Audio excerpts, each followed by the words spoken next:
Good morning. Welcome to Capsule's B2B business video webinar and how to build buyer confidence. I'm Simon Isaac, the founder of Capsule, and this is Rafe Pugh, the creative director at Capsule.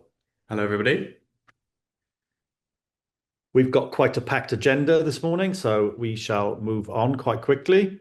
So this is our agenda we're going to cover today, and we're really looking forward to talking through our own experience when it comes to video production.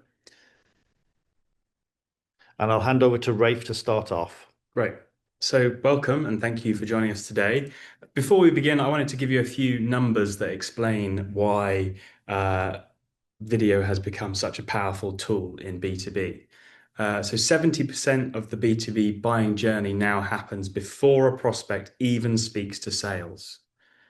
B2B buyers consume an average of 11.4 pieces of content before making a purchase decision, and 73% say that video directly influences who they buy from. So in other words, buyers are already forming opinions about your business before you even know the opportunity exists. Today, we're going to explore how B2B businesses across industries can use video strategically. So not just as a marketing add-on, but as a commercial tool to build buyer confidence, accelerate decision-making, and support sales performance. In this session, we'll be focusing on professional, process-driven industries where credibility matters and where trust is earned through confidence. So whether you're in manufacturing, technology, services, logistics, or specialized B2B sectors, we understand how operating in a competitive, rapidly changing market is increasingly challenging. And we truly believe that creating a point of difference through unique video content can be a game changer for your business. So I'll hand over to Simon, who can start with the modern buyer's process. Thank you. Just to say as well, folks, if you do have any questions, can you pop them into the chat? We have Bess here with us today as well, one of our colleagues who's administering the webinar, and she will then serve the questions to us at the end. So let's think about the modern B2B buyer. So I think they behave very differently from how they did probably maybe even 5 years ago. So what we're seeing as well in our experience is that research is starting early, often before a sales team is aware that there's an opportunity in the marketplace. So you've got procurement teams, decision makers, sometimes technical specialists. They're reviewing suppliers in the background quietly and forming shortlists long before an inquiry is submitted. Now, 75% of people say they would rather use video to learn about a product or service than any other format. And I think, that would actually ring true for most of us today. I would even say 100% of the For time. you, yeah. And then 95% of buyers say that video helps them better understand a product or service. So there are reasons for that, and we want to explore those with you today. Evaluation is thorough, really. People are starting to look at things like operational capability and scale, quality systems and the process discipline of an organization, service, expertise, track record. All of these things are really crucial, but some of the things are really hard to find in documentation. So organizational infrastructure, cultural fit, team credibility, all of those things. And, why are people doing this? The simple reason is they're stress testing risk before they actually commit to even having a sales call. So if you think about some of the audience members I've talked about, procurement teams, technical teams as well, they really they want to stress test maybe working with your organization. But ultimately, confidence for these people is actually built through evidence and not through claims. So no matter what you write in a brochure or what you write in a case study on a website, when people are deciding about who to work with, whether it's a product or a service, they really, really want their confidence to be boosted by seeing something like cultural fit or organizational infrastructure. And therein lies the big crux. Certification matters as well. Case studies matter, but buyers increasingly want to see proof and they want to see it with their own eyes. They want verification, basically. So they want to understand what it's actually like to work with you. And that's where video, in our view, becomes commercially powerful for you. And then that brings us on to the role of video. So video's primary role in this context is buyer verification, as I said. So 86% of businesses now use video as a marketing tool, with trust and authenticity cited as primary drivers of adoption. Landing pages with video see significantly higher engagement with viewers, spending an average of 2.6 times more time on pages that contain videos than those without. And I mean, you can all probably come up with a number of websites that you've been on in the past week where you've been on them, and if there's a video that's engaging and that grabs your attention, you spend much more time on that video or on that website than you would necessarily if it was just a whole ton of That's script. a really good point, actually, because we build a lot of landing pages for campaigns for ourselves and for clients. And we definitely see when they contain video, there's more engagement. I mean, the traditional way to build a landing page has always been an image with your form fill on the right-hand side. But, video is playing a much more important part in that. There's also another fact, which is 75% of business executives watch work-related videos at least once a week. Or more. And I mean, I would say that's massively low. I mean, in my experience, I probably watched, 10 to 15 times that. And I'm sure that's probably the same for all of you. So in B2B, credibility wins deals, and video is one of the fastest ways to demonstrate it. It supports due diligence. It also reduces perceived risk. It demonstrates operational credibility. And most importantly, it shows process and not just promise. Good point.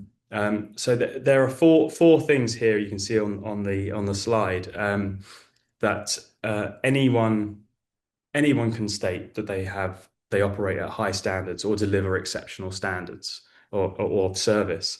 But video allows you to do four things, which is the condition and professionalism of your environment, your operational environment, the caliber and personality of your team. And this is hugely important because people buy from people. And when weighing options, especially when cost varies between alternatives, seeing and believing in the people behind the service does build confidence.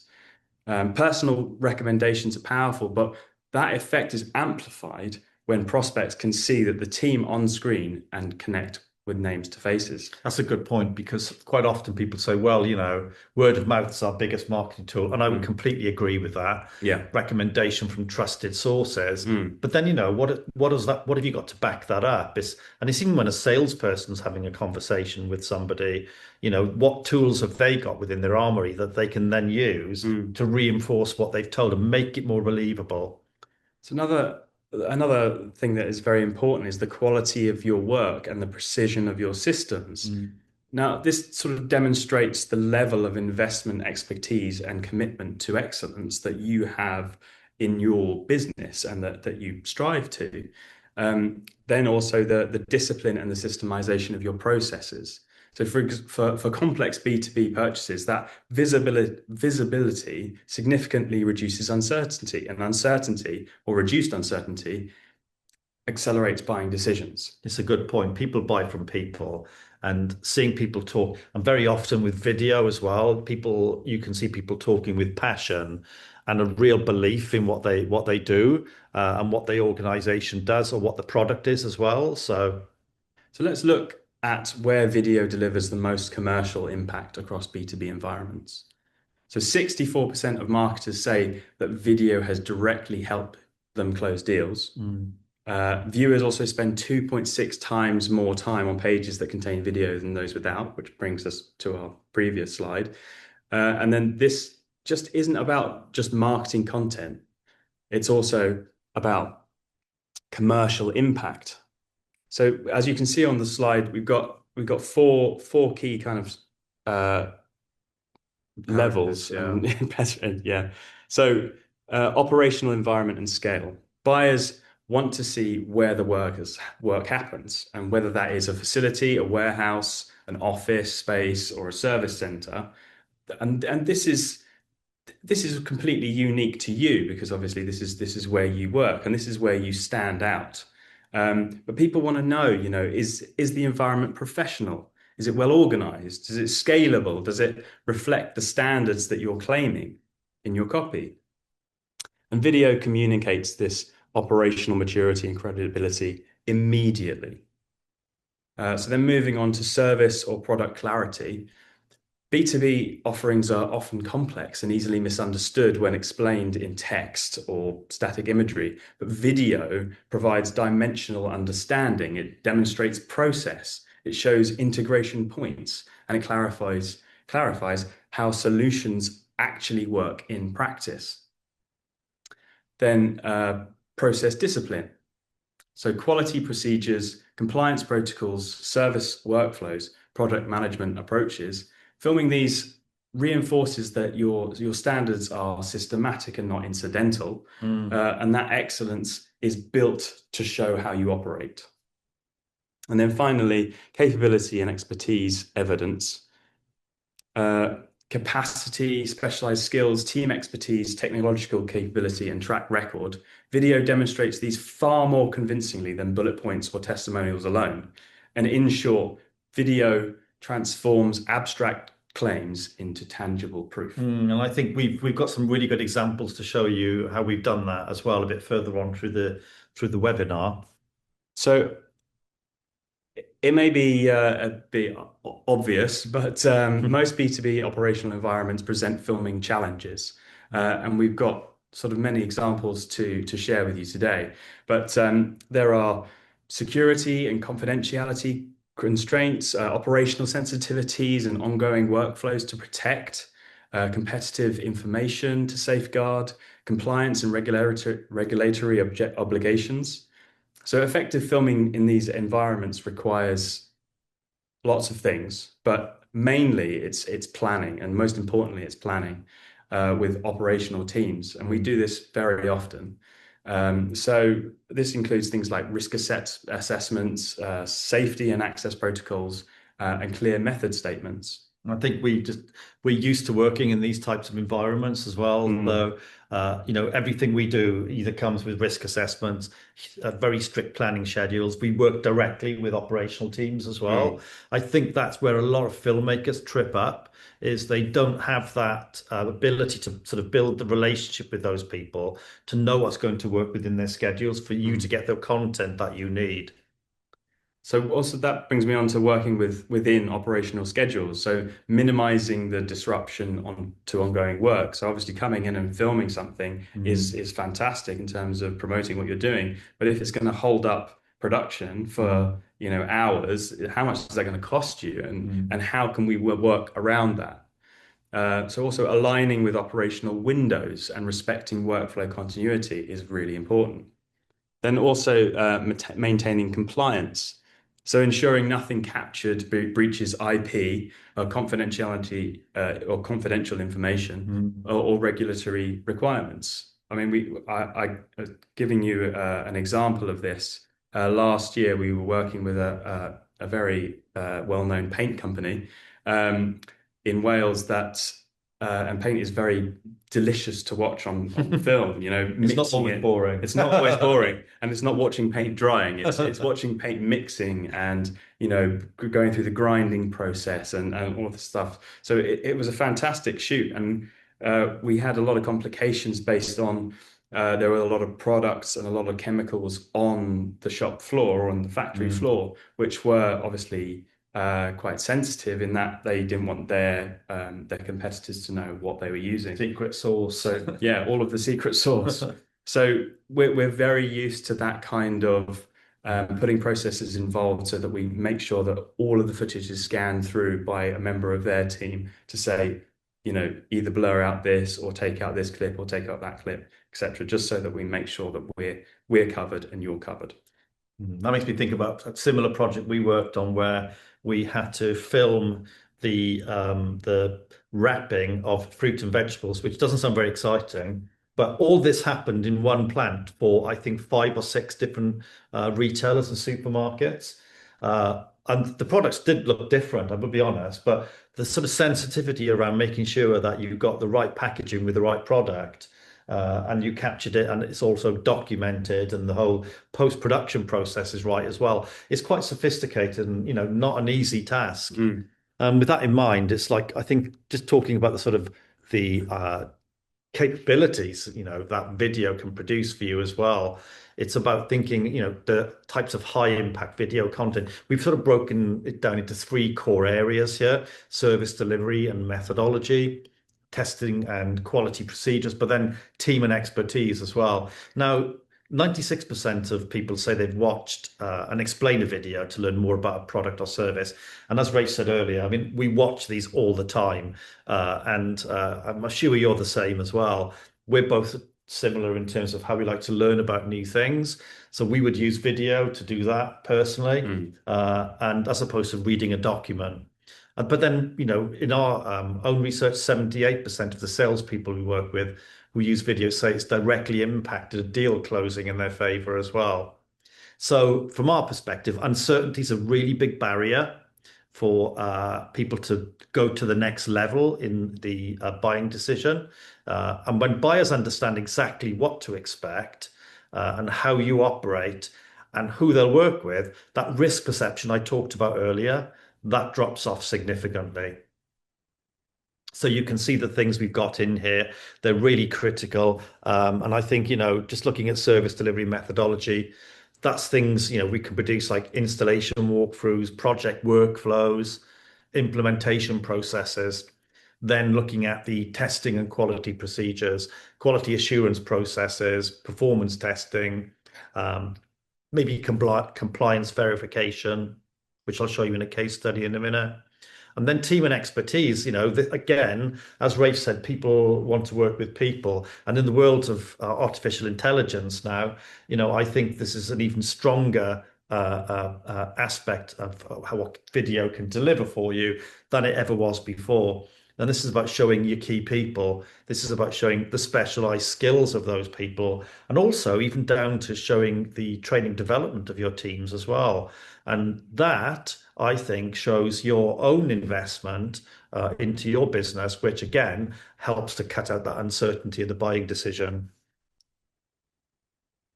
So really, it's like when buyers understand exactly what to expect, how you operate, who they'll work with, that risk perception goes. And here's an example of one video that we produced for our client Europlas. So these operate in a highly technical space as an organization. They produce specialized medical equipment in very controlled environments. And this is a video I shot myself with this client and my team, with my team and this client. So for this organization, they've got a real challenge in getting this global buyer verification. Now, the market they operate in, there's a lot of lower priced alternatives appearing from other continents. And for them, it's about making sure that they can give prospective distributors, OEM partners, and end buyers the reassurance around quality control, the precision of their manufacturing, and the operational capability of the organization. So what Rafe talked about earlier, where that planning and that discussion with the production team, for example, and the operations team is crucial, that's the first piece of work we did here. Now, technical documentation is strong, but it definitely can't convey the operational excellence and precision of what these people are doing. So what we did is we created what we call a process-led video that focused on the manufacturing position, which you can see here, the quality of the systems and the machinery around them, the inspection and the testing procedures, the product performance of the manufacturing process, and the expertise and building credibility of the team. So we sort of bolstered this out with talking heads with key players from within the organization. So this particular video, we conducted it in a live operational environment. So we're used to working in those types of sensitive environments. We work alongside the teams to make sure that we coordinate so it's secure, we don't interrupt the operational flow of the organization. And then we use the content for the client within digital marketing. So this was used in all the relevant digital channels, but also this was supplied to their sales teams so they could assist them in their own sales conversions, but also that the client used them to onboard their own distributors as well. So I think in summary, this is what we would call a really fantastic sales enablement tool, not just a promotional video. And then we dropped this other case study in as well. So this is DP World, and we've been filming for them all over Europe. Very famous for their deep sea ports around the world. But one of the key challenges they had was actually demonstrating their what they call inland terminals, which I never knew existed. And this is about demonstrating like real operational scale, how they coordinate their logistics, but also the capability of their infrastructure to commercial partners all across Europe. So you can see here we've used a number of video scenarios which looked at the barge operation. We looked at the rail and also the road operation of their business. So how these things all integrate, because it's a really complex, high security, tightly regulated environment. Really difficult to articulate anything about how this works and how, inland terminals actually keep goods moving and keep goods moving inland in Europe to these ports that they've got situated on the coastlines, essentially. Now, what their client found was that the traditional sales material they had really struggled to communicate the sophistication and scale of the operation to potential stakeholders. So we produced this video, and it really shows the scale and connectivity of what they do with the different connections, how they work, so the process coordination, the capability and technology investment of the organization. And we plan everything around their operational constraints. So I work directly with the team who were managing the whole process on site within the 3 locations. But what you can see is a real clear visual articulation of what their capability is. So people could easily and quickly see the scale, the sophistication, and capacity of the operation. Now imagine that in just a print format, you're not going to get the same information across in a really, really short space of time. And, attention span probably 3 minutes on video, 3 seconds Yeah. for the start of a video. So for things like large scale commercial discussions, this really supported buyer confidence and accelerated the decision making. I think we can all agree as well that video is attention grabbing in the sort of scale and the size of the Fun to shoot as well. yeah, great fun. But for me, it's planning is really important. So we very often get people coming to us and say, "Oh, we need a video." And there's still a lot of organizations out there that don't use video content or haven't invested in video content because they consider it costly and unnecessary. But if you really want a video to drive commercial return, you've got to start with these 3 points, but it's got to always start with buyer questions, we feel. What you need to do is you need to work with sales teams, the people who are having the conversation with your customers and your buyers every day. What objections are these buyers raising? What things are slowing down the decision process about engaging your business? Where do people hesitate, and what questions are they getting asked on a consistent basis? That means that we can produce a video for you that helps reduce all of those questions, slow down that decision time, speed up that decision process about engaging your company. And then, Sorry, sorry, go, yeah. this also links back to the define measurable outcomes as well. So if Mm. you speak to your sales team and then they give you these questions, that's a way of measuring that impact of when you do have a video, how that has impacted. And we'll come on to that again later on. And because we work with clients in delivering a number of services, not just video production, digital marketing, search engine optimization, answer engine optimization, all of these things, the answers they want are what's the return on it? But then you have to go and move on to what are your specific sales objectives? You're looking to shorten your sales cycles. You're looking to, I suppose, support your tender submissions. You're looking to improve qualification or even onboarding prospects. or are you looking to increase inbound conversion quality? I guess some of you are thinking all of those things, please, but you can produce video that actually will deliver on those as well. And then the final piece of the jigsaw for us is actually having those measurable outcomes, which we talked about. And that's about, engagement in the sales process, time to decision, conversion rates, engagement metrics in digital channels. They're just some examples. What does it look like? Video really, if you treat it as a commercial asset with a defined ROI and not just as brand decoration, it will have a definite impact. So, if what we've said is interesting, and if you've put some questions in the chat, then we'll take those in a moment.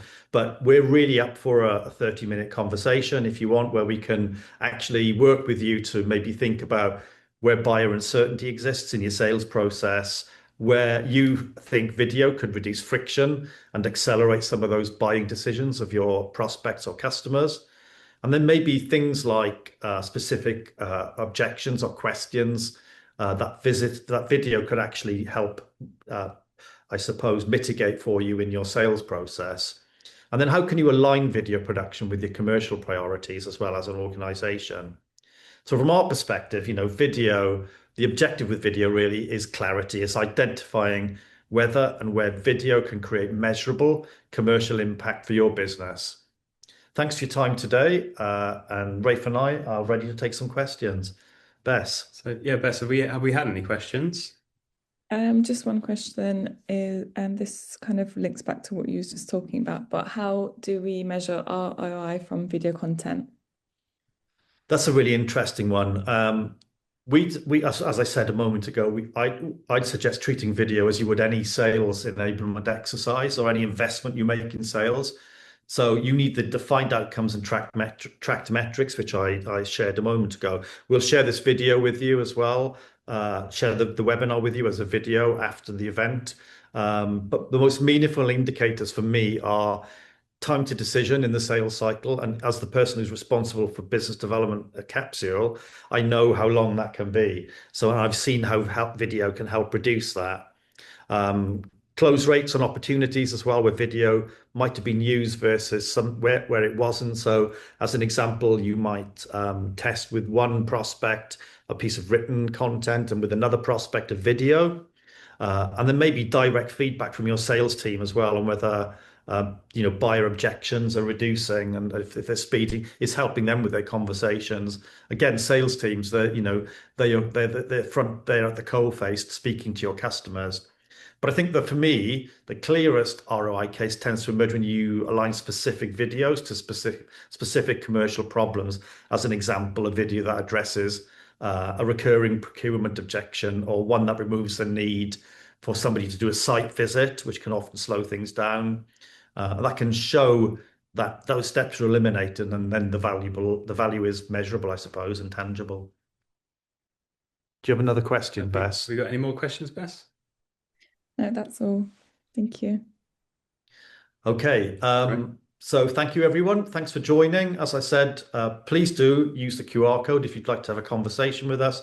It's free, and we can share some things that are personal to your organization in terms of ideas. And again, we will share this video with you at the end of the webinar. Thanks for joining, and have a great weekend.